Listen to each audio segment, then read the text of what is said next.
ஆண்டவராகிய இயேசுவின் வல்லமுள்ள நாமத்தினாலே உங்களை வாழ்த்துகின்றேன்.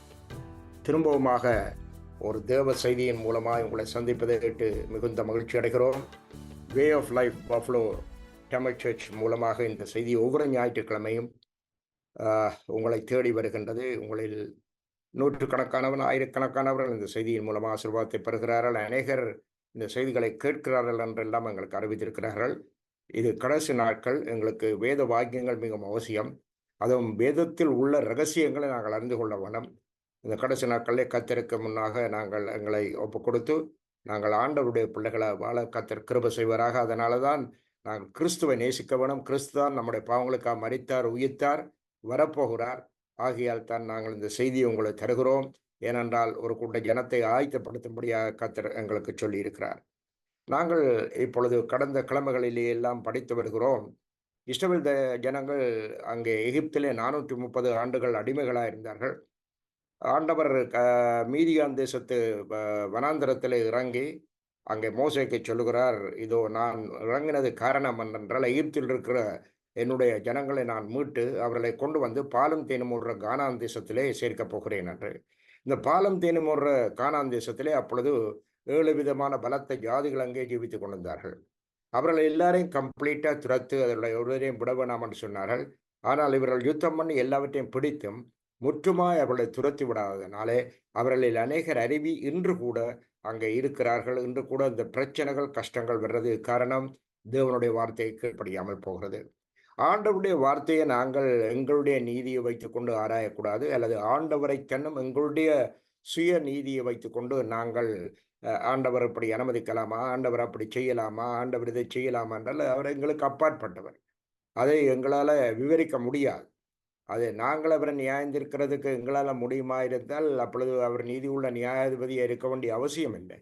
அவருக்கு தான் எங்களை படைத்தவர், எங்கள் சுவாசத்தை வைத்திருக்கிறவர், சகல மிருக ஜீவன்களையும் சகல இயற்கையும் படைத்த தேவன். அவருக்குத்தான் தெரியும் எது சரி எது தப்பு என்று. ஆகையால் நாங்கள் அந்த விஷயத்திலே எங்களுடைய நாவை திறவாமல் நாங்கள் கர்த்தர் முன்னால் எங்களை ஒப்பு கொடுத்து நாம் ஆண்டவருக்கு முன்னால் சரியாக இருக்கிறோமா, நாம் கர்த்தருக்கு முன்னால் நம்ம விட்டு கொடுக்குறோமா என்பதைத்தான் பார்க்க வேண்டும். ஆகிய இந்த 7 ஜாதிகளிலே நாங்கள் உங்களுக்கு அநேகமாக எல்லாவற்றையும் கூட படிப்பித்திருக்கிறோம். அமலேக்கியரை பற்றி, பெரிசியரை பற்றி, ஏத்தியரை பற்றி, ஏத்தியரில் இன்றைக்கு படிக்க போகிறது ஏத்தியர், ஏவியரை பற்றி, இவையெல்லாம் நாங்கள் அம்மோனியர், மூவாபியரை பற்றி எல்லாம் உங்களுக்கு நாங்கள் படிப்பித்திருக்கிறோம். இன்றைக்கு செய்தி ஏத்தியர். Today's title is Hittites. ஆகியால் இன்றைய செய்தி டுடேஸ் டைட்டில் இஸ் ஏத்தியர். ஆகையால் ஏத்தியர் இந்த 7 ஜாதிகளில் இவர்களும் ஒரு ஜாதி. கடந்த ஞாயிற்றுக்கிழமை நாங்கள் ஏவியரை பற்றி படித்தோம். இன்றைக்கு நாங்கள் படிக்க போகிறது ஏத்தியரை குறித்து. ஆனபடியே நாங்கள் இது படித்துட்டோம் தானே என்றல்ல, ஏவியர் வேற, ஏத்தியர் வேற, இப்படி இந்த ஜாதிகளுக்குள்ளே வெவ்வேறு விதமான பேர்கள் உண்டு. ஆகையால் நாங்கள் ஜாதிராமம் 3ஆம் அதிகாரம் 1-8 வரை திரும்பவும் வாசிப்போம். ஜாதிராமம் 3ஆம் அதிகாரம் 1-8 வரை. Book of Exodus chapter 3 verses 1-8, please.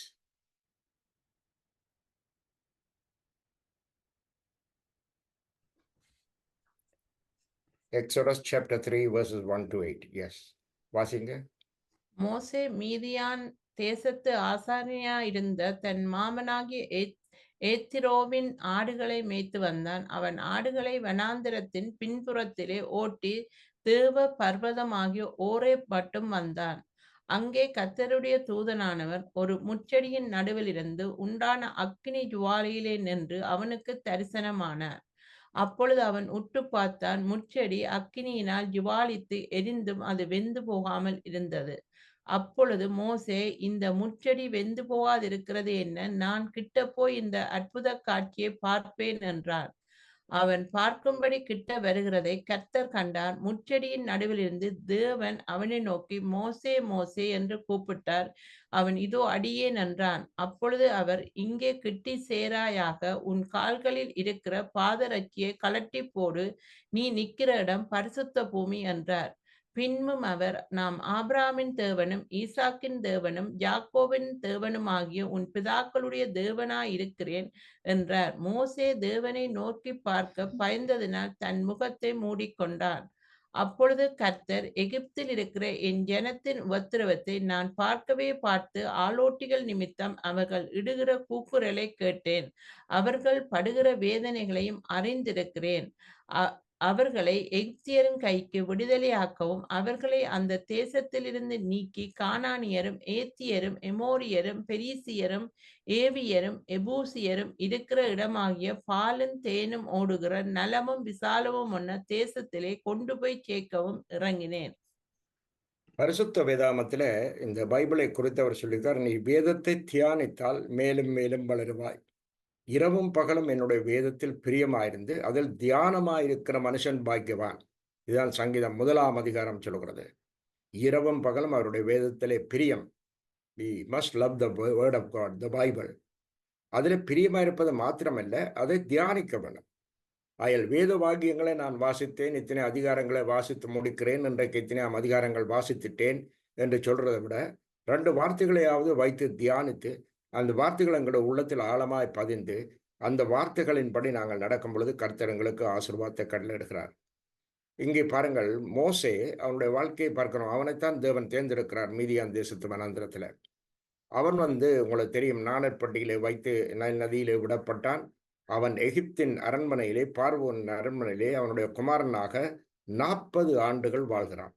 அப்ப 40 ஆண்டுகள் அரண்மனை வாழ்க்கை வாழ்ந்த அவனுக்கு தான் ஒரு எபிரேயன், தான் ஒரு இஷ்டபேலன், ஜூதன் என்பதை அவர் அறிந்து, அவன் ஒரு நாள் இந்த எகிப்தியன் தன்னுடைய ஜனமாய எபிரேயரில் ஒருவரை கொலை செய்கிறதை கண்டு அவன் அவனை வெட்டி புதைத்து போட்டான். இது பார்வோனுக்கு தெரிய வர தனக்கு ஆபத்து வரப்போது தானம் யார் என்பதை அவன் அறிந்து கொண்டபடியால் மோசே அங்கிருந்து தப்பி மீதியான் தேசத்துக்கு ஓடி வருகிறான். மீதியான் தேசத்தில் வந்துதான் தன்னுடைய மனைவியை அங்கே காண்கிறான், தன்னுடைய மாமன் ஜெத்ரோவை காண்கிறான். அங்கே நடந்த சம்பவங்கள் உங்களுக்கு தெரியும். ஆகிய அந்த வனாந்திரத்திலே அவன் பிறகு 40 வருஷம் ஆடுகளை மேய்த்து கொண்டிருந்தான்.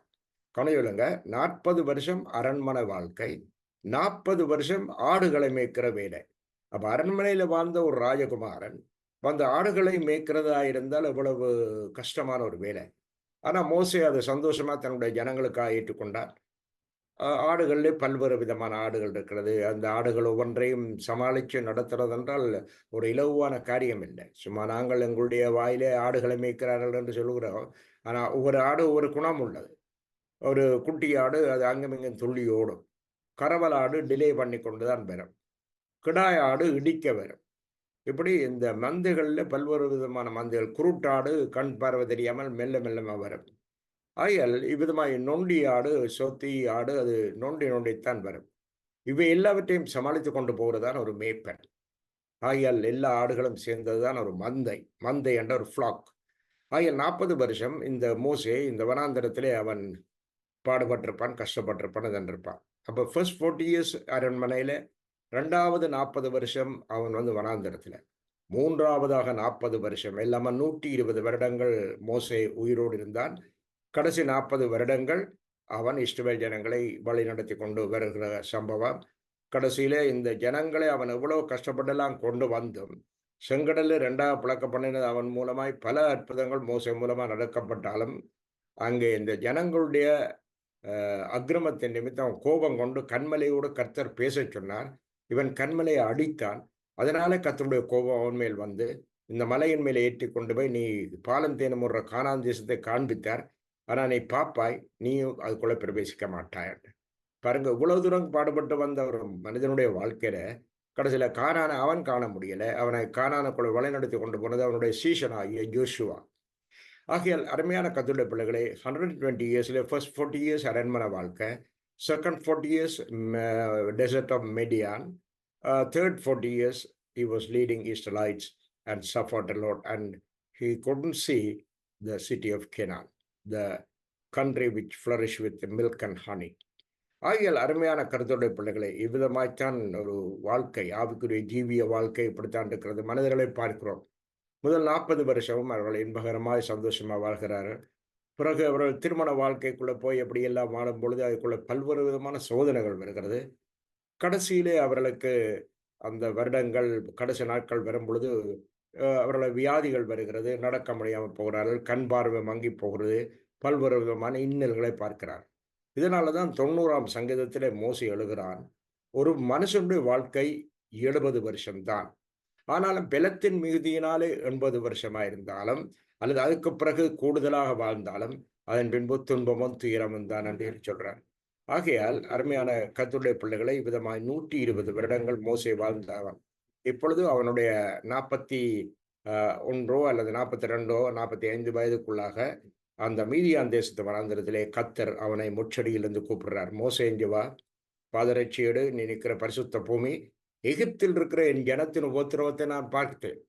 அவர்கள் ஆளோட்டிகளின் நிமித்தம் அவர்கள் சிலேவரியா அங்கிருந்து கஷ்டப்படுறார்கள் என்னுடைய ஜனங்கள்.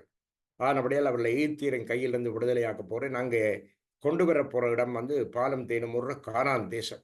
ஒரு அழகான தேசம். ஆனா அங்க வந்து இந்த 7 ஜாதிகள் இருப்பார்கள். கானானியர், எத்தியர், எமோரியர், பெரிசியர், ஏவியர், எபூசியர், இன்னும் ஒரு கிர்காசியர் என்றது உபாகமம் 7ஆம் அதிகாரம் 1ஆம் வசனத்தில் இருக்கிறது. 7 ஜாதிகள். இதில் சொல்லப்பட்டிருக்கிறது 6 ஜாதிகள். ஆகியால் இந்த 7 ஜாதிகளில் நாங்கள் பார்க்கிறோம் ஏத்தியரும் ஒரு ஜாதியா இருக்கிறார். எமோரியரை பற்றி நாங்கள் படித்திருந்தோம், பெரிசியரை பற்றி படித்திருந்தோம், ஏவியரை பற்றி படித்திருந்தோம், எபூசியரை பற்றி உங்களுக்கு நாங்கள் படிப்பித்தோம். இன்றைக்கு ஏத்தியரை குறித்து நாங்கள் பார்க்க போகிறோம். அருமையான கர்த்தருடைய பிள்ளைகளே, இந்த ஏத்தியரை குறித்து நாங்கள் பார்க்கிறதுக்கு முன்னதாக இவ்வளவு கஷ்டத்தின் நடுவிலே அவர்களை வழிநடத்தி கொண்டு மோசே வருகிறான்.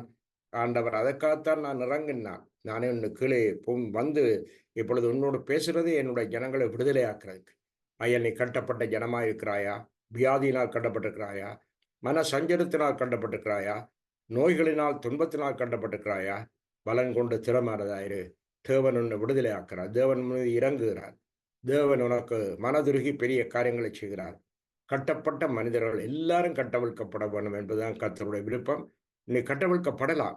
உன்னுடைய இருக்கிற கட்டுக்கள் எல்லாம் நொறுங்கலாம். என்ன பயம் இருக்கோ அது எல்லாத்தையும் அகற்றி போடுவார் ஆண்டவர். ஆனால் அவரை விசுவாசி, அப்பொழுது நீ ஒரு சுகவாசி. ஆகையால் இப்பொழுது நாங்கள் பார்க்கிறோம் மக்பேலா என்ற ஒரு இடம் இருக்கிறது. இந்த மக்பேலா இடத்துல தான் ஆபிரகாமையும் சாராளையும் அடக்கம் பண்ணினார்கள். இந்த மக்பேலா இடத்தை, தேசத்தை, அந்த நிலத்தை, அதாவது ஒரு நிலத்தின் பெயர், இந்த மக்பேலா நிலத்தை ஆபிரகாம் ஒரு ஏத்தியனுடைய கையிலே வாங்கினான் என்பதை பார்க்கிறோம். மறந்து விடாங்க, இன்றைக்கு சப்ஜெக்ட் ஏத்தியன். ஆதியாகமம் 25ஆம் அதிகாரம் 7 - 10 வரை. Genesis 25 verses 7 to 10. ஆதியாகமம் 25ஆம் அதிகாரம் 7ஆம் வசனத்திலிருந்து 10ஆம் வசனம் வரை வாசிப்போம்.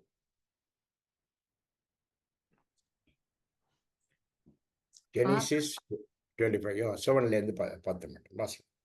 ஆபிரகாம் உயிரோடிருந்த ஆயுசு நாட்கள் 175 வருஷம். பிற்பாடு ஆபிரகாம் நல்ல நரை வயதிலும் முதிர்ந்த பூரண ஆயுசிலும் பிராணன் போய் மரித்து தன் ஜனத்தாரோட சேர்க்கப்பட்டான். அவன் குமாரனாய் ஈசாக்குக்கும் இஸ்ரமேலும் மம்ரோய் எதிரே ஏத்தியனான சோகாரின் குமாரனாகிய எப்ரோனின் நிலத்தில் உள்ள மக்பேலா எனப்பட்ட குகையிலே அவனை அடக்கம் பண்ணினார்கள். அந்த நிலத்தை ஏத்தின் புத்திரர் கையிலே ஆபிரகாம் வாங்கியிருந்தான். அங்கே ஆபிரகாமும் அவன் மனைவியாகிய சாராலும் அடக்கம் பண்ணப்பட்டார்கள்.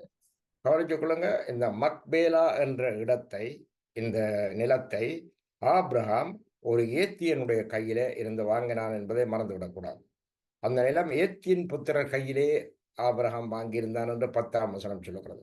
அதில் பாலம் தீனமுற கானான் தேசத்துல போய் இவர்களை எல்லாரும் துரத்து சொன்னால் இவரை கொஞ்சம் பேரை துரத்தில அப்படியே வைத்திருந்தார். அப்படி ஏத்தியரில் இருந்த அந்த ஏத்தியருடைய நிலத்தை இவன் பணம் கொடுத்து வாங்கினான். அந்த நிலம், அந்த நிலத்துக்கு பேர் மக்பேலா. இந்த மக்பேலா நிலத்தில தான் ஆபிரகாமும் சாராளும் அடக்கம் பண்ணப்பட்டார்கள் என்பதை மறந்துவிடக்கூடாது. ஆதியாகமம் 23ஆம் அதிகாரத்தை நாங்கள் வாசிப்போம். அப்பொழுது இன்னும் உங்களுக்கு தெளிவாக புரியும். ஆதியாகமம் 23, ஜெனிசிஸ் சாப்டர் 23 வாசிக்க போகிறோம். ஜெனிசிஸ் 23 வாசிங்க முதலாம் வசனத்திலிருந்து. சாராள் 127 வருஷம் உயிரோடு இருந்தால் இவ்வளவே சாராளுடைய வயது. வாசிக்க நாங்கள் தயவு செய்து வாசிக்க புரிஞ்சு வாசிக்கணும். என்ன வாசிக்கிறோம், மற்றவர்கள் அதை புரிந்து கொள்ள வேண்டும் என்பதை நாங்கள் மறந்துவிடக்கூடாது. சாராள் 127 வருஷம் உயிரோடு இருந்தார். ஆபிரகாம் எத்தனை வருஷம் உயிரோடு இருந்தான் என்று வாசித்தோம்? நீங்கள் மறந்திருப்பீர்கள். ஏனென்றால் அது உடனே மறப்பது, அது பறவைகள் விரைந்தே தின்பது போல் பகைவனாம் தீயோன் பறைத்திடுவான். விதைக்கிறவன் ஒருவன் விதைக்க புறப்பட்டான். சில விதை வழியருகே விழுந்தது. பறவைகள் வந்து உடனே கொத்திட்டு போயிட்டு. அப்போ பிரசங்கம் பண்ணும் பொழுது சில வார்த்தைகள் வந்து எல்லாருக்கும் இருதயத்தில் விழுறையில அவருடைய வழியில ஏதோ ஒரு ரிலீஜியஸ் ஸ்பிரிட்ல நான் கிறிஸ்தவன் என்ற அந்த எண்ணத்திலே அங்கே விழுகிறது. ஆனால் பறவை பிசாசு, பறவை என்றது பேர்ட்ஸ் என்றது பிசாசு, அது வந்து பறித்து கொண்டு போய்விட்டது. பல வருடங்களுக்கு முன்னதாக நான் ஒரு படத்தை பார்த்தேன். அது பேர் பேர்ட்ஸ், BIRDS, பறவைகள். இதை இயக்குனவர் அல்ஃபிரட் ஹிச்காக். அல்ஃபிரட் ஹிச்காக் வந்து ஒரு ஒரு ஒரு ஒரு விதமான டைரக்டர் அவர். அவர் வந்து மர்ம படங்களை, மர்ம காரியங்களை எடுப்பார். பறவைகள் கூட்டங்களா வந்து ஒரு கிராமத்தை அழிக்கிறது, கிராமத்து ஆட்களை எல்லாரையும் அங்கே கொல்லுகிறது. அந்த பறவைகளை ஒரு பிசாசாக, கொல்லாதவர்களாக வர்ணித்திருக்கிறார் அல்ஃபிரட் ஹிச்காக். பைபிள்லேயும் பறவைகள் என்று இங்கே சொல்லப்படுகிறது. ஆபிரகாம் பறவைகளை துரத்தினார். அது பறவைகள் என்கிறது இந்த பிசாசுகள். இந்த பறவைகளை குறித்து நான் உங்களுக்கு ஒரு முறை பேசுவேன். இந்த பறவைகள் வந்து தின்பது போல் பறவை. ஆனபடியால் அவைகளை துரத்தவும், இந்த பிசாசை துரத்தவும் நாங்கள் ஜெயம் கொள்ளும் கர்த்தர் கிருபை செய்வாராக. இதோ சாராளுக்கு 127 வருஷம் உயிரோடு இருந்தாள். அப்படியானால் ஆபிரகாம் எத்தனை வருஷம் உயிரோடு இருந்தான் என்று வாசித்தேன். வாசிங்க 25ஆம் அதிகாரம். We have to come back to this chapter 23. 23க்கு தான் திரும்ப வர போறோம். எனிஹவ், ஆபிரகாம் எத்தனை வருஷம் மரித்தார் என்று நாங்கள் வாசித்தனாங்கள். சிலருக்கு ஞாபகம் இருக்கலாம், சிலர் இப்ப மறந்திருப்பீர்கள். வாசிங்கள் 25ஆம் அதிகாரம் 7ஆம் வசனம். 25:7. Genesis 25:7. ஆபிரகாம் உயிரோடிருந்த ஆயுசு நாட்கள் 125 வருஷம். 175 வருஷம். ஆபிரகாம் உயிரோடு இருந்த நாட்கள் 175 years. சாராள் உயிரோடு இருந்த நாட்கள் 127 years. Now come back to Genesis 23. Abraham 175 years வாழ்ந்தவன். Now Sarah 127 years. வாசிங்க Genesis 23, please. 23.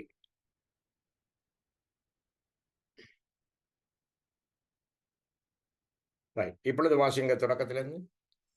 சாராள் 127 வருஷம் உயிரோடு இருந்தால் இவ்வளவே சாராளுடைய வயது. கானான் தேசத்தில் உள்ள எபிரோன் என்னும் கீரியாத் அர்பாவிலே சாராள் மரித்தாள். அப்பொழுது ஆபிராம் வந்து சாராளுக்காக புலம்பி அழுதான். பின்பு ஆபிராம் பிரேதம் இருந்த இடத்திலிருந்து எழுந்து போய் ஏத்தின் புத்திரரோட பேசி, கரைச்சு கொள்ளணும். யாரோட பேசினவர்? ஏத்தின் புத்திரர். இந்த மக்பேலா என்ற இடம் யாரிடத்திலிருந்து ஆபிரகாம் ஆனோன்? ஏத்திடம் இருந்து. இனி தொடர்ந்து நாங்கள் வாசிப்போம். வாசிங்க verse 4. நான் உங்களிடத்தில் அந்நியனும் பரதேசியுமாய் இருக்கிறேன். என்னிடத்தில் இருக்கிற இந்த பிரேதம் என் கண்முன் இடாதபடி நான் அதை அடக்கம் பண்ணுவதற்கு உங்களிடத்தில் எனக்கு சொந்தமாக ஒரு கல்லறை பூமியை தர வேண்டும் என்றார். அதற்கு ஏத்தின் புத்திரர் ஆபிராமுக்கு பிரதி உத்தரமாக, எங்கள் ஆண்டவனே, நாங்கள் சொல்லுகிறதை கேளும். எங்களுக்குள்ளே நீர் மகா பிரபு. எங்கள் கல்லறைகள் முக்கியமானதிலே பிரேதத்தை அடக்கம் பண்ணும். நீர் பிரேதத்தை அடக்கம் பண்ண எங்களில் ஒருவனும் தன் கல்லறையை உமக்கு தடை செய்வதில்லை என்றார்கள். அப்பொழுது ஆபிராம் எழுந்திருந்து ஏத்தின் புத்திரராகிய அத்தேசத்தாருக்கு வந்தனம் செய்து அவர்களுடைய பேசி, என்னிடத்தில் இருக்கிற பிரேதம் என் கண்முன் இடாதபடிக்கு நான் அதை அடக்கம் பண்ண உங்களுக்கு சம்மதியானால் நீங்கள் என் வார்த்தையை கேட்டு சோகாருடைய குமாரனாகிய எப்ரோன் தன் நிலத்தின் கடைசியிலே இருக்கிற மக்போலா எனப்பட்ட குகையை எனக்கு சொந்தமான கல்லறையாய் பூமியாய் இருக்கும்படிக்கு தர வேண்டும் என்று அவ்விடத்தில் எனக்காக வேண்டிக் கொள்ளுங்கள். நான் பெருமான விலைக்கு அவர் அதை தருவாராக என்றான்.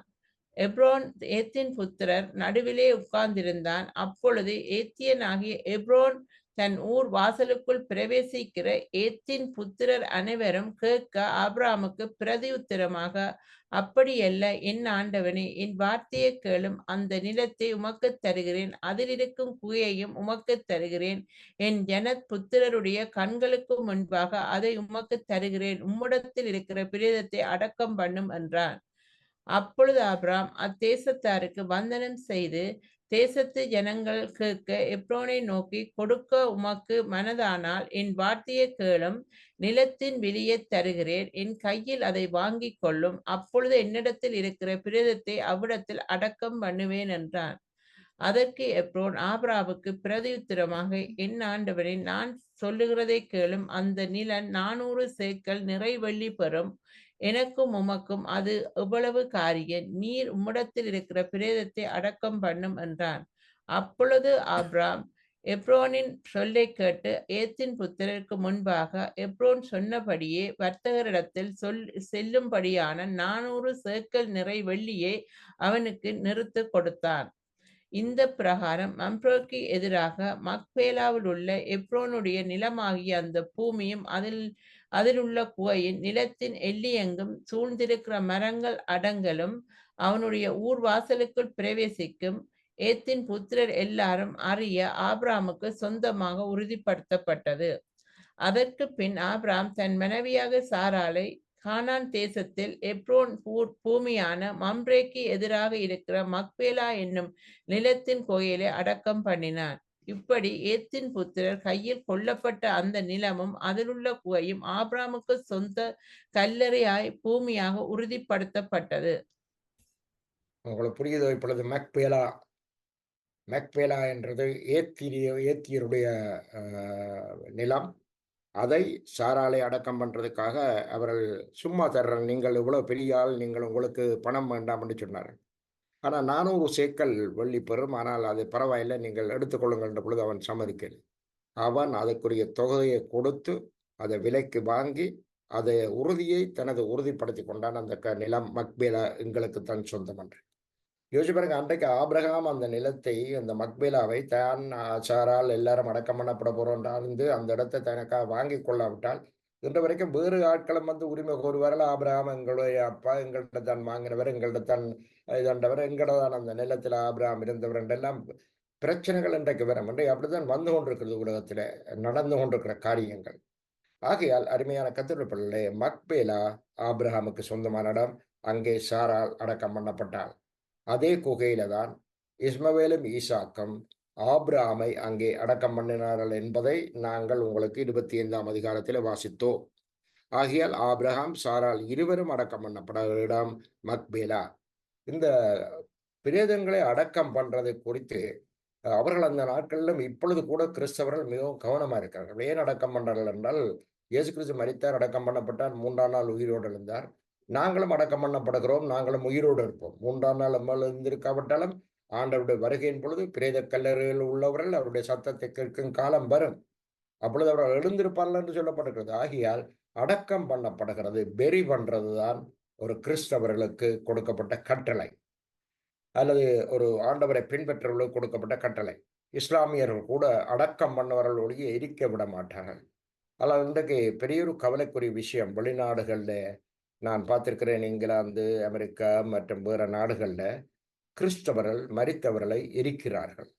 அருமையான கர்த்தருடைய பிள்ளைகளே, ஏன் அது பணம் நிலத்தை வாங்குறதா இருந்தால் அது ஒரு 3000, 4000, 10,000 வந்துடும்.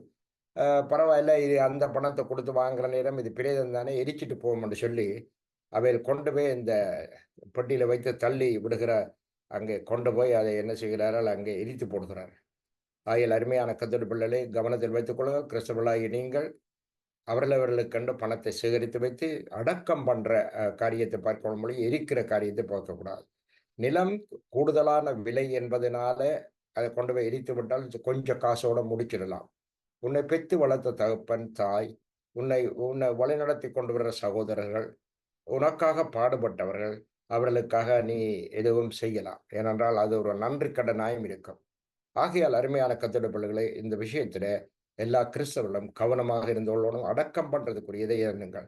அதனாலதான் சில பேரை நான் ஒரு கப்பலை பார்த்தேன். அவர்கள் மிகவும் வயது போய் மரித்தார்கள். ஆனால் மரிக்கிறது மேல் அவர்கள் தங்கள் பிள்ளைகளுக்கும் எங்களுக்கு தெரியத்தக்கதை அவர்கள் சொன்னார்கள், இதோ என்னுடைய இறுதிச் சடங்குக்கும் அடக்கத்துக்கும் உரிய பணம் என்னிடத்தில் இருக்கிறது, அதை உங்களிடத்தில் தருகிறேன், எழுதி போடுகிறேன். நான் செத்ததின் பின்பு என்னை நீங்கள் எரிக்கக்கூடாது, அடக்கம் பண்ண வேணும் என்று சொல்லி அடக்கம் பண்ணி வச்சிருக்கிறார்கள் செத்தவர்கள். ஆகையால் அருமையான கர்த்தருடைய பிள்ளைகளே, இந்த அடக்கம் கல்லறை என்பது மிக முக்கியமான இடத்தை பெறுகிறதை நாங்கள் பிறகு இன்னொரு முறை பார்ப்போம். ஆனால் இயேசு கிறிஸ்துவை கூட ஒரு புதிய கல்லறையில தான் அடக்கம் பண்ணார். பழையவர் கையில் இல்லை. இப்ப ஏத்தியர் எங்களோட கல்லறைகளில் நீங்கள் விருப்பினதை எடுக்கலாம் என்ற ஆபிரகாமுக்கு.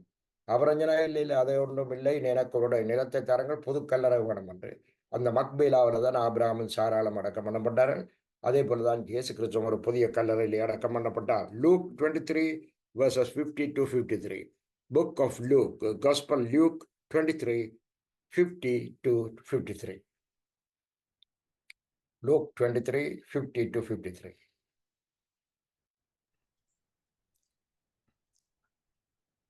யோசேப்பு என்னும் பெயர் கொண்ட ஆலோசனைக்காரன் இருந்தான். அவன் உத்தமனும் நீதிமானுமாய் இருந்தான்.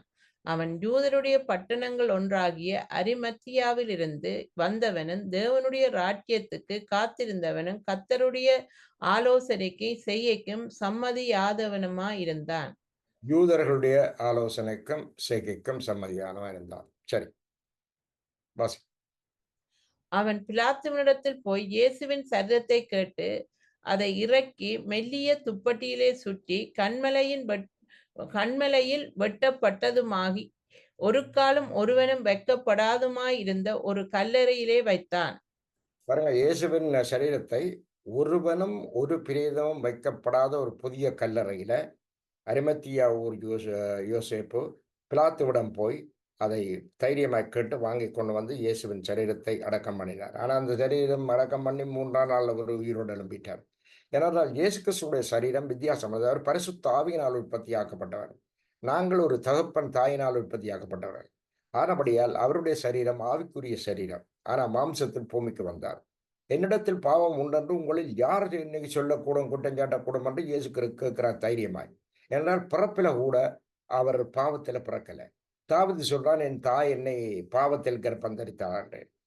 கவனிக்கொள்ளுங்க, ஒரு தகப்பனுடைய ரத்தமும் தாயினுடைய ரத்தமும் ஒன்று சேர்ந்து ஒரு குழந்தை பிறக்கிறது. அப்பொழுது தகப்பனுடைய பாவம், தாயினுடைய பாவம், பரம்பரை பாவங்கள் எல்லாம் பிள்ளைக்குள்ள அப்படியே இயற்கையாக வந்து விடுகிறது.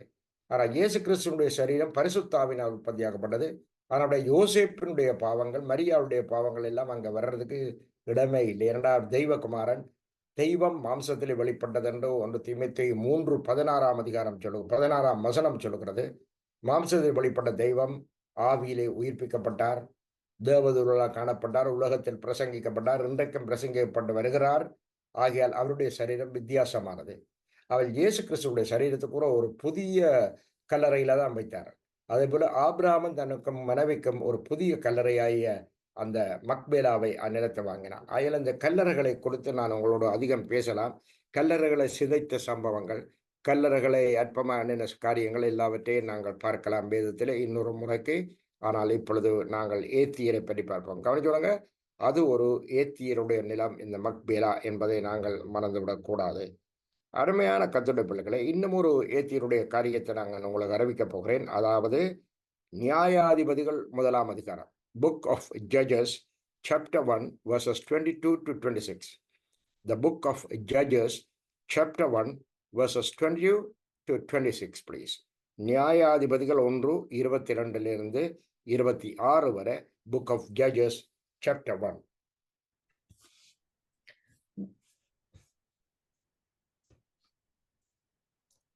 யோசேப்பின் குடும்பத்தாரும் பெத்லேக்கு விரோதமாய் போனார்கள். கர்த்தர் அவர்களோடு கூட இருந்தார். யோசேப்பின் புத்திரர் பெத்தேலை வேவு பார்க்க ஆட்களை அனுப்பினார்கள். முன்னே அந்த பட்டணத்துக்கு லூஸ் என்று பெயர். அந்த வேவுக்காரர் பட்டணத்தில் இருந்து புறப்பட்டு வருகிற ஒரு மனுஷனை கண்டு, பட்டணத்துக்குள் பிரவேசிக்கும் வழியை எங்களுக்கு காண்பி, உனக்கு தயை செய்வோம் என்றார்கள். அப்படியே பட்டணத்துக்குள் பிரவேசிக்கும் வழியை அவர்களுக்கு காண்பித்தான். அப்பொழுது அவர்கள் வந்து பட்டணத்தில் உள்ளவர்களை பட்டய கருக்கினால் வெட்டி அந்த மனுஷனையும் அவன் குடும்பத்தையும் விட்டுவிட்டார்கள். அப்பொழுது அந்த மனுஷன் ஏத்தியரின் தேசத்துக்கு போய் ஒரு பட்டணத்தை கட்டி அதற்கு லூஸ் என்று பெயரிட்டான். அதுதான் இந்நாள் மட்டும் அதன் பெயர். சொல்லுங்க, அவர் லூஸ் என்ற இந்த பட்டணத்தை கட்டினவர் ஏத்தியன். இந்த ஏத்தியனுடைய உதவியோடு தான் யோசேப்பின் புத்திரர் போய் அங்கே என்ன செய்தார்கள், அந்த இடத்தை பிடித்து அவர்கள் அதிலே ஜெயம் கொண்டார்கள். ஆகையால் இங்கே அந்த நாள் தொடக்கம் இன்று வரைக்கும் இந்த இஷ்டவேலர்கள் வேவு பார்க்கறதுல, உளவு பார்க்கறதுல மிகவும் திறமசாலிகள் என்று பார்க்கிறோம். இப்பொழுதும் கூட அந்த இஷ்டவேலர்களுடைய அந்த உளவு படை எப்படி வேலை செய்கிறது என்பதை நீங்கள் அறிந்திருப்பீர்கள். ஆகையால் அரசியலை குறித்து இதை குறித்து நான் பேசவில்லை. வேத வசனத்தை நான் உங்களுக்கு சொல்கிறேன். ஏத்தியன் கட்டிய இடம்தான் லூஸ். இந்த லூஸ் என்ற இடத்தின் தான் பேர் பெத்தேல். இந்த பெத்தேலை பிடிக்கிறதுக்கு போன கூட்டம் யோசேப்பும் அவனுடைய சந்ததியும். கவனிச்சுள்ளுங்க, இந்த பெத்தேலை குறித்து இன்னும் ஒரு காரியத்தை நாங்கள் பார்ப்போம். ஆதியாகமம் 28ஆம் அதிகாரம், Genesis chapter 28, Genesis 28 verses 10 to 22. Genesis 28 verses 10 to 22. ஆதியாகமம் 28 10லிருந்து 22 வரை.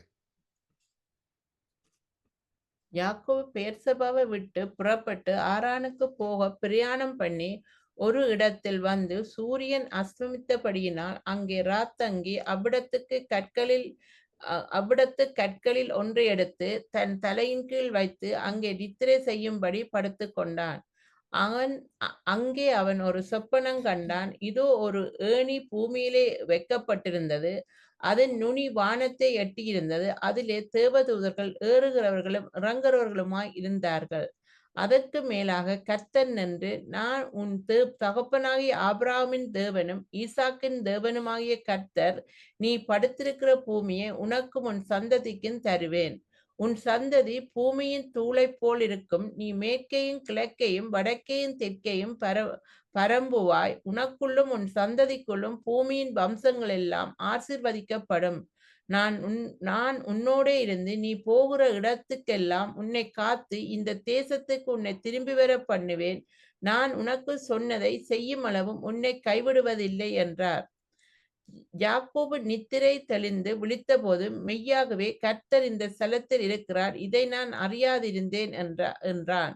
அவன் பயந்து, இந்த ஸ்தலம் எவ்வளவு பயங்கரமாய் இருக்கிறது, இது தேவனுடைய வீடே அல்லாமல் வேறல்ல, இது வானத்தின் வாசல் என்றான்.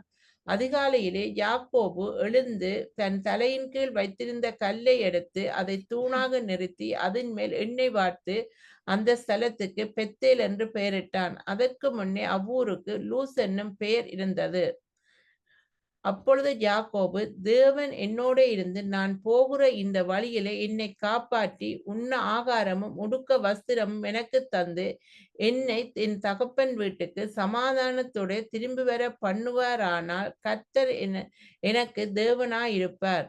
நான் தூணாக நிறுத்தின இந்த கல் தேவனுக்கு வீடாகும். தேவரீர் எனக்கு தரும் எல்லாவற்றிலும் உமக்கு தசமாகம் செலுத்துவேன் என்று சொல்லி பொருத்தனை பண்ணி கொண்டான். அப்ப யாக்கோபுடைய இந்த சொற்பனத்தை நீங்கள் அறிவீர்கள். யாக்கோபு அங்கே ஏசாவுக்கு பயந்து அந்த இடத்திலிருந்து அவன் ஓடி வரும் பொழுது, இந்த வனாந்திரத்திலே அவன் வந்து நித்திரை வந்த உடனே கல்லை வைத்துக்கொண்டு நித்திரை கொள்ளும் பொழுது ஒரு சொற்பனம் காண்கிறான்.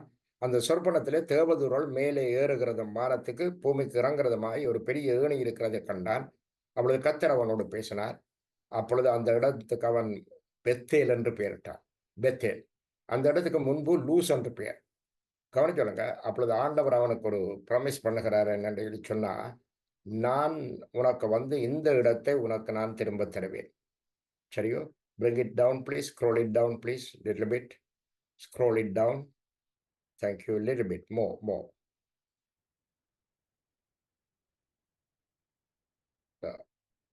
Thank you.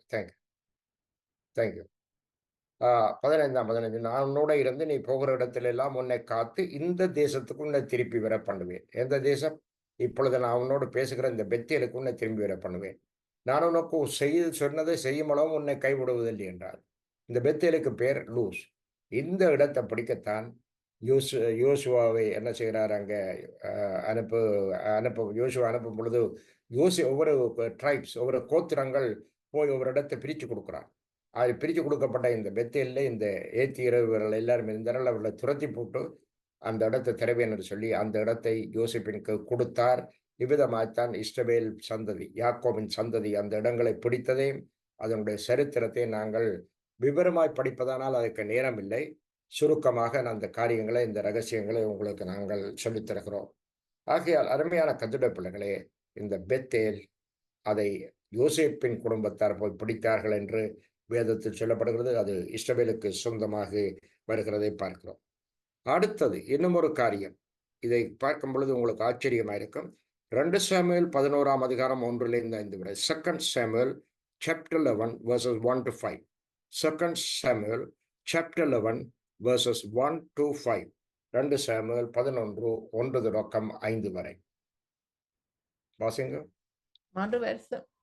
மறுவருஷம் ராஜாக்கள் யுத்தத்துக்கு புறப்படும் காலம் வந்தபோது தாவீது யோவாவையும் அவனோடு கூட தன் சேவகரையும் இஸ்ரவேல் அனைத்தையும் அம்மோன் புத்திரரை அழிக்கவும் ராப்பாவை முற்றுகை போடவும் அனுப்பினான்.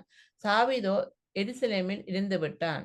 ஒரு சாயங்காலத்திலே தாவீது தன் படுக்கையிலிருந்து எழுந்து அரண்மனை உப்பரிகையின் மேல் உலாத்திக் கொண்டிருக்கும் போது ஸ்நானம் பண்ணுகிற ஒரு ஸ்திரியை உப்பரிகையின் மேல் இருந்து கண்டான். அந்த ஸ்திரீ வெகு சௌந்தரியமாக இருந்தாள். அப்பொழுது தாவீது அந்த ஸ்திரீ யார் என்று விசாரிக்க ஆள் அனுப்பினான். அப்பொழுது எலிமியாவின் குமாரத்தியும் ஏத்தியனான உரியாவின் மனைவியுமாகிய பத்சேபாள் என்றார்கள். அப்பொழுது தாவீது ஆள் அனுப்பி அவளை அழைத்து வரச் சொன்னான். அவனிடத்தில் வந்தபோது அவளோடே சயனித்தான். பிற்பாடு அவள் தன் தீட்டு நீங்கும்படி சுத்திகரித்துக் கொண்டு தன் வீட்டுக்கு போனாள். அந்த ஸ்திரீ கற்பந்தரித்து தான் கற்பவதி என்று தாவீதுக்கு அறிவிக்கும்படி ஆள் அனுப்பினார்கள். யுத்தத்துக்கு போக வேண்டிய நேரத்துல தாவீது யுத்தத்துக்கு போகல. அதே போல இந்த கடைசி நாட்கள்ல ஜெபத்துல, உபவாசத்துல, வேதத்துல இன்னும் அதிகமாய் பிரியமாய் இருக்க வேண்டிய யுத்த காலத்துல நாங்கள் வேதத்துல குறைஞ்சு, ஜெபத்துல குறைஞ்சு, ஆவிக்குரிய ஜீவியத்துல குறைஞ்சு கொண்டு போனா பிறகு எப்பொழுது ஒரு காலத்திலே எங்களை உயிர்ப்பிக்க முடியும். இதுவே முக்கியமான இடம். இந்த இடத்துல தான் நாங்கள் ஊக்கமாக ஜெபிக்கணும், வேதத்தில் வாசிக்கணும், தேவனில் பிரியமா இருக்கணும். இந்த பத்சேபாள் இவள் யார் என்று சொல்லி சொன்னால் ஏத்தியனாகிய உரியாவின் மனைவி. ஆனபடியால் அவள் ஒரு ஏத்தி தீ ஆகியால் அருமையான கத்துட பிள்ளைகளே, இந்த பத்சேபாள் ஏத்தியருக்கு சொந்தமான ஒருவருடைய மனைவியை தாவீது கெடுத்தான். இதன் பிறகு தாவீதுடைய குடும்பத்துக்குள் நடந்த காரியங்களை நீங்க அறிவீர்கள். அங்கே பிள்ளைகள் ஒருவர் கொன்றார்கள். கடைசியில பிள்ளையாலேயே தாவீது ராஜ்யபாரம் இழந்து ஓடினான். பெரிய குழப்பங்கள் அவனுடைய ஃபேமிலிக்குள்ள வந்தது. ஆனாலும் ஆண்டவர் அவனை இறக்கி திருப்பி கூட்டிக்கொண்டு வந்து தாவீதுக்கு அங்கே ஆசீர்வாதத்தை கட்டளையிட்டார். ஏன்னா அவனை நேசிச்சபடியா. மற்றபடி கான்சிக்வன்சஸ் ஆஃப் சின், பாவத்துக்குரிய அந்த சம்பளத்தை அவன் பெற்றுக்கொண்டான். அவன் அதை அடைஞ்சான். அதுக்குரிய நியாயத்தீர்ப்பு உண்டு. அவனுடைய பாவத்திலிருந்து தப்புறதுக்கு வழி இயேசு கிறிஸ்துவின் ரத்தமே சகல பாவங்களையும் கழுவி சுத்திகரிக்கும். எப்பேற்பட்ட பாவங்களாக இருந்தாலும், சிவீர் என்று இருந்தாலும் இயேசுவின் ரத்தம் சகல பாவங்களையும் கழுவி நம்மை சுத்திகரிக்கும். இயேசுவுக்கு எங்களுடைய வாழ்க்கை ஒப்புக் கொடுத்தால் எங்களை சுத்தமான ஒரு பரிசுத்தமான ஜீவியத்தில் வருவார். பழையவர்கள் ஒளிந்தன, முற்றிலும் புதுதாயின. பழையவைகளை பிசாசு எங்களுடைய காதில் சொல்ல முடியாது. அவைகள் இல்லாமல் போய்விட்டது. கிறிஸ்துவின் ரத்தம் எங்களை சுத்திகரித்து எங்களை வழிநடத்துகிறது. ஆகையால் இந்த ஏத்தியனாகிய உரியாவை தாவீது கொன்ற விதம்தான் மிகவும் கெடுதியான ஒரு விஷயம். இதே அதிகாரம் 26, 27 வசனத்தை வாசிங்க. verses 26 and 27 please. verses 26 and 27 please. 26 and 27.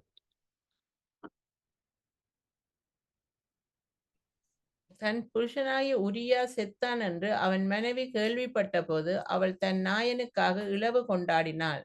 துக்க நாள் சென்ற பின்பு தாவீது அவளை அழைத்தனுப்பி தன் வீட்டிலே சேர்த்து கொண்டான். அவனுக்கு மனைவியாகி அவனுக்கு ஒரு குமாரனை பெற்றாள். தாவீது செய்த இந்த காரியம் கர்த்தரின் பார்வைக்கு பொல்லாதாய் இருந்தது. கர்த்தர் ஏற்றுக்கொள்ளுங்க. தாவீதா இருந்தாலும் யாராயிருந்தாலும் பாவம் செய்தால் அது குற்றமே. கர்த்தரின் பார்வைக்கு அது பொல்லாதா இருந்தது. அதனால அதற்குரிய கோபாக்கின கர்த்தருடைய கோபாக்கின வந்தது. உரியாவை திட்டம் போட்டு யுத்த முனையிலே முன்னுக்கு அனுப்ப சொல்லி அவன் முன்னுக்கு போன பொழுது அங்கே அலங்கத்தில் இருந்தவர்கள் அடித்து அம்பை எய்து அவனை கொண்டு போட்டார். இதெல்லாம் அவர் பிளான் பண்ணி தாவீது ஒரு மர்டரை செய்தான். அதே நேரத்தில் இன்னொரு மனைவியை தனக்கு மனைவியாக எடுத்துக்கொண்டான். இதனாலே அங்கே அவனுடைய வாழ்க்கையில பெரிய பிரச்சனைகள், பெரிய கஷ்டங்கள் வந்ததை நாங்கள் அறிவோம். நீங்கள் மறைந்திருப்பீர்கள். ஒரு காலத்திலே நாங்கள் அதை குறித்து படிப்போம். ஆகையால் தாவீது உரியாவை தந்திரமாய் கொலை செய்து ஏத்தியனாகிய அவன், நாங்களை இன்றைய படிக்கிற பாடம் ஏத்தியனாகிய அவனுடைய மனைவி பத்சேபாளை அவனுக்கு திருமணமாக செய்து கொண்டான். இந்த பத்சேபாளுக்கு பிறந்தவன் தான் சலோமோன். கவனிச்சோங்க, பாவத்திலே இருந்து பாவம் செய்து பிறந்து பாவத்திலே இதண்ட அவனுக்கு அங்க பிறந்தது சலோமோன். ஆனால் ஆண்டவர் அந்த இஸ்ரவேல் ஜனங்களை ஆசீர்வதிச்சாலும் சலோமோனுடைய காரியத்தில் நடந்த கவனிச்சோங்கள், தந்தை எதை செய்தாரோ அதை அங்கே பிள்ளையும் செய்கிறதை, பிள்ளையினுடைய வாழ்க்கையில நடக்கிறதையும் நாங்கள் பார்க்கிறோம். 1 ராஜாக்கள் 11ஆம் அதிகாரம், 1 Kings First Kings chapter 11 verses 1 to 4.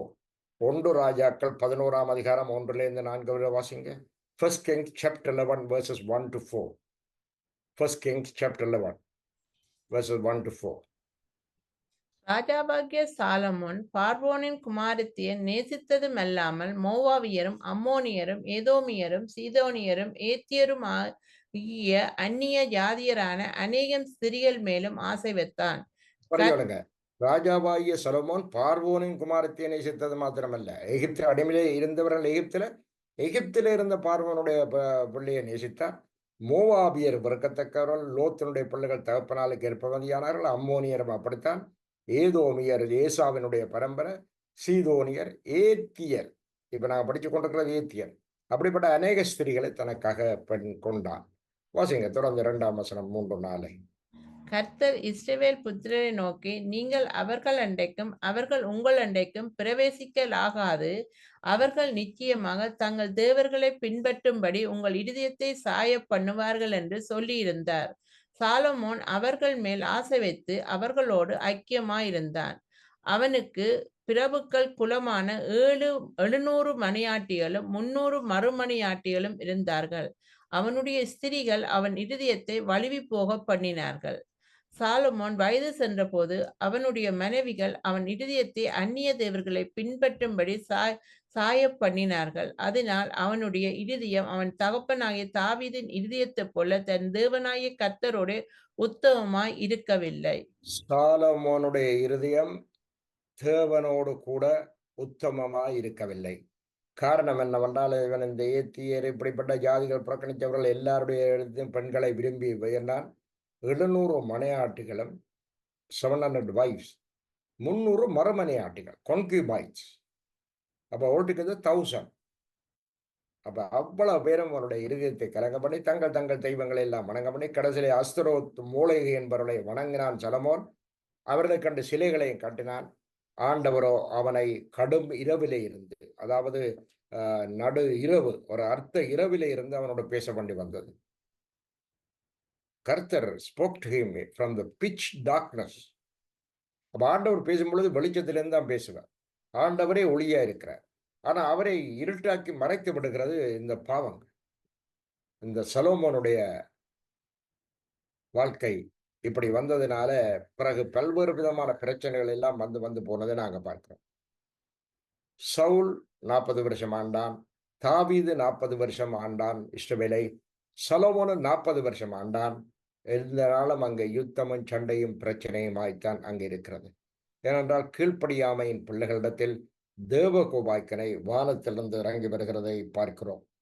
அது மாத்திரமல்ல, சலோமோனுக்கு இன்னொன்று இவ்வளவு தூரம் தீவிரமாக செய்கிறது காரணம் என்றால், அவர் வெரி வெல்தி மேன்.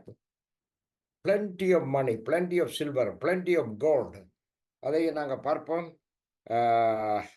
1 ராஜாக்கள் 10ஆம் அதிகாரம்,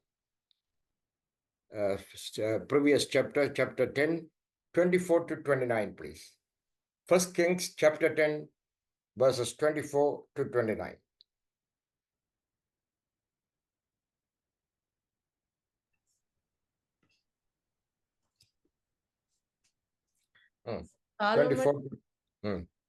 சாலமோனின் இருதயத்திலே தேவன் அருளிய ஞானத்தை கேட்கிறதற்காக சகல தேசத்தாரும் அவன் முக தரிசனத்தை தேடினார்கள். வருஷா வருஷம் அவரவர் தங்கள் காணிக்கையாகிய வெள்ளி பாத்திரங்களையும் பொற்பாத்திரங்களையும் வஸ்திரங்களையும் ஆயுதங்களையும் கந்த வர்க்கங்களையும் குதிரைகளையும் கோவறு கழுதைகளையும் கொண்டு வருவார்கள். சாலோமன் ரதங்களையும் குதிரை வீரரையும் சேர்த்தான். அவனுக்கு 1400 ரதங்கள் இருந்தது. 12000 குதிரை வீரரும் இருந்தார்கள். அவைகளை ரதங்களை வைக்கும் பட்டணங்களிலும் அவர்களை எருசலேமில் தன்னிடத்திலும் வைத்திருந்தான்.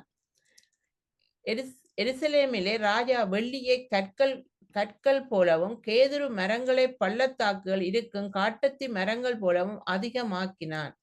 சாலோமன் தனக்கு குதிரைகளையும் புடவைகளையும் எகிப்திலிருந்து அழைப்பித்தான். ராஜாவின் வர்த்தகர் புடவைகளை ஒப்பந்த விலைக்கிரயத்துக்கு வாங்கினார்கள். பாருங்க, அப்படி சலோமோனுடைய சொத்து மதிப்பை நீங்கள் 1 ராஜாக்கள் 10ஆம் அதிகாரத்தில் பார்க்கலாம். ஏராளம் மலை போல குவித்தார் என்று பார்க்கிறோம். இங்க பாருங்க, 29ஆம் வசனம் எகிப்தில் வந்த ஒவ்வொரு ரதத்தின் விலை 600 வெள்ளிக்காசு. ஒவ்வொரு குதிரையின் விலை 180 வெள்ளிக்காசு. இந்த பிரகாரம் ஏத்தியரின் ராஜாக்கள் எல்லாருக்கும் சீரியாவின் ராஜாக்களுக்கும் அவன் மூலமாய் கொடுக்கப்பட்டது. அப்ப அவனுக்கு வந்த இந்த சொத்துக்கள் எல்லாம் அவங்க ஏத்தியரும் கொண்டு வந்து கொடுத்தாரு. So today's Bible study is about Hittites or Hittites. Hittites or ஏத்தியர். அருமையான கர்த்தருடைய பிள்ளைகளே, இவர்களை எல்லாரையும் துரத்தும்படி ஆண்டவர் சொன்னார். ஆனால் இவர்களோ பாருங்க சம்மந்தம் கலந்தார்கள். ஏன்னா அவர்களை அமைஞ்சு வேலைக்கு வைத்திருந்தார்கள். அமைஞ்சு வேலை என்ற பொன் சேவன்ஸ், அடிமைகளை வைத்திருந்தார்கள். உல்லாச வாழ்க்கை வாழ்ந்தார்கள். கடைசியிலே சலமோனுடைய பிள்ளைகளுடைய காலத்தில் யெரொபெயாம் பிள்ளையில ரெகோபெயாமுடைய காலத்தில் தான் இஸ்ரவேல் 2ஆக சிதறடிக்கப்பட்டது.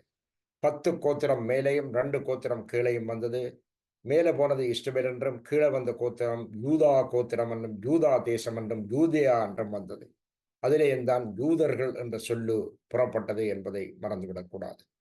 ஆகையால் அருமையான கர்த்தருடைய பிள்ளைகளே, இந்த ஏத்தியரை குறித்த ஒரு படிப்பு உங்களுக்கு ஒரு சிறிய அறிவை உங்களுக்கு கொண்டு வந்திருக்கும். ஆகையால் இந்த வேத வாக்கியங்களை மனதிலே வைத்து தியானிச்சு ஆண்டவர் தந்த அரும்பெரும் பொக்கிஷங்களை, இதோ சலமோனுக்கு கிடைத்தது உலக பிரகாரமான பொக்கிஷம். இன்றைக்கு அந்த பற்றி பேசுவார் யாரும் இல்லை. ஆனால் ஆண்டவருடைய வார்த்தைகள் தருகிற பொக்கிஷம் என்றென்றைக்கும் உங்களுடைய நிலைத்திருக்கும், நித்திய ஜீவனையும் உங்களுக்கு தரும். விசுவாசியுங்கள்.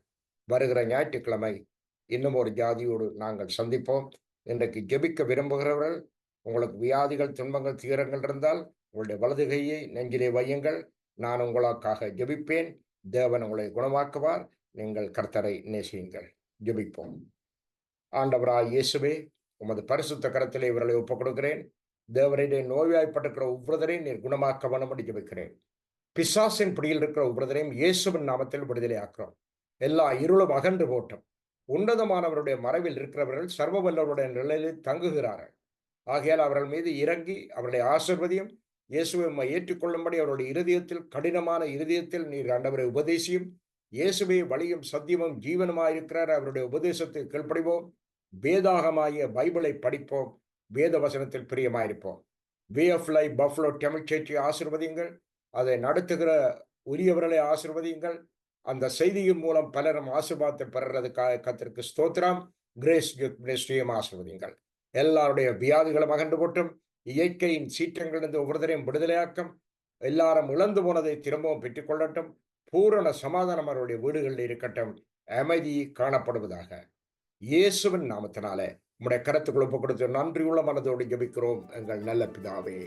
ஆமேன், ஆமேன், ஆமேன். அருமையான கர்த்தருடைய பிள்ளைகளே, நல்லதொரு செய்தியை கேட்டீர்கள். வருகிற ஞாயிற்றுக்கிழமை இன்னும் ஒரு வார்த்தைகளோடு நாங்கள் கடந்து விடுவோம். God bless you. Take care. Bye-bye.